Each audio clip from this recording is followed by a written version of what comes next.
आपण जानते कि मीन राशि लोक मैंने स्वप्नर भविष्य देखी पारती एवं तांकर इष्टदेवता किए जहाँ कृपार जीवन सब भल चली था सहित तांकर जीवन बदली जाए। आज आम जाना मीन राशि सेमती किसी रहस्य जहाँ साधारण लोक मैंने केवि जानी न था। नमस्कार बंधुगण, स्वागत करुच्ची आपण आम यूट्यूब चैनल। देखते कि मोट 12टी राशि रही किंतु आज आम जो राशि विषय कथा जाऊँ ताहा होची राशि चक्र सबुठ अंतिम राशि एवं सबुठ रहस्यमय राशि और से राशि होची आपणकर मीन राशि।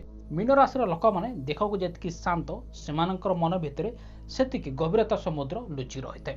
जदि आपणकर कि आपणकर कौन प्रियजन राशि मीन राशि अटे तेबे प्रथम रु शेष पर्यंत देखु। आसतु वीडियो आरंभ ही प्रथम जाना मीन राशि इष्ट देवता विषय में। ज्योतिष शास्त्र अनुसार यदि आम देखा मीन राशि स्वामी ग्रह होती आपणकर ज्ञान देवता माने देवगुरु बृहस्पति। तेणु यही राशि व्यक्ति विषय इष्ट देवता होती आपणकर भगवान श्रीहरि बा प्रभु नारायण। यह सहित महादेव भगवान शिव पूजा बहुत शुभदायक होता है।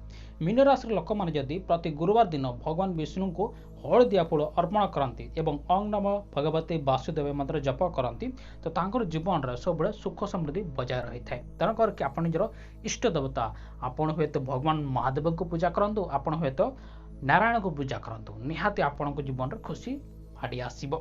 एवं जाना मीन राशि किसी अजଣା तथ्य विषय। प्रथम अच्छी कि पुराणा आत्मा ओल्ड सोल मीन राशि चक्र राशि होता पूर्व अन्य 11टी राशि समस्त अद्भुति एवं शक्ति मीन राशि भितर समाहित रही है। से सबुठ ज्ञानी एवं ओल्ड सोल बा पुराणा आत्मा बोली विवेचना करा जाए। द्वितीय कथा अच्छी भविष्यवाणी स्वप्न। देखते कि एमानकर सिक्स सेंस बा अंतर्दृष्टि बहुत प्रखर थाए। बहुत बार भविष्य घटवा घटना पूर्वाश एम स्वप्न मध्यम दर्शा जाए। एम जहाँ अनुभव करते ताहा प्रायतः 100% प्रमाणित हुए।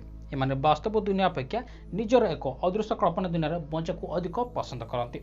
बर्तमान आसतु नजर पकेबा मीन राशि सकारात्मक बा भल गुण विषय में। प्रथम हूँ आपंकर अत्यधिक दयालु एवं संवेदनशील। एमान हृदय बहुत सफा, अन्यर कष्ट एमान को देखिकी सही हुए ना। कार दुख देखिले एमानकर आखिर आपण छाई लुह बाहरी जाए एवं बिना स्वार्थ साहाय्य करने आग को माड़ी जाते। द्वितीय हूँ अद्भुत सृजनशील। भगवान एमान को प्रचुर कलाकौशल देते। संगीत, चित्रकला, साहित्य किंबा अभिनय एभली क्षेत्र में मीन राशि व्यक्ति मैंने बहुत सफलता हासिल करते। तृतीय हूँ कि परिस्थिति सहित खाप खुआई बचवा। यह राशि चिन्ह माछ होइतबारु माछ जेपरि पानी में जेकोसी आकार नहीं पारि थाए एमाने मध्य निज जीवन में जेकोसी कठिन परिस्थिति आसले ता सहित खाप खुआई बचवा शिखी जाती एवं निज जीवन को आरी मधुर करके एंजॉय करि। जेहेतु समस्त भितर किसी ना किसी दोष थाए मीन राशि किसी दुर्बलता अच्छी जहाँ से समस्या पकई थाए। प्रथम हूँ अत्यधिक इमोशनाल। एमानकर सबुठ बड़ दुर्बलता होची एमानकर भाव प्रवणता। अन्य छोट छोट कथार एमाने बहुत जल्दी मन दुख करती और आघात पाई जाते, जो अनेक समय एमाने डिप्रेशन शिकार होता। द्वितीय हूँ सहजरे धक्का खाइबा। मीन राशि व्यक्ति माने समस्त को बहुत शीघ्र विश्वास करनी से भावती जे दुनिया सब मनीष भली भल अटंती किंतु यह 100% सत्य नुह। यही सरलता फायदा उठाई लोक मैंने सब फायदा उठाई था सब धक्का देखी पड़े जाते। तृतीय हूँ वास्तवता दूरे रहा।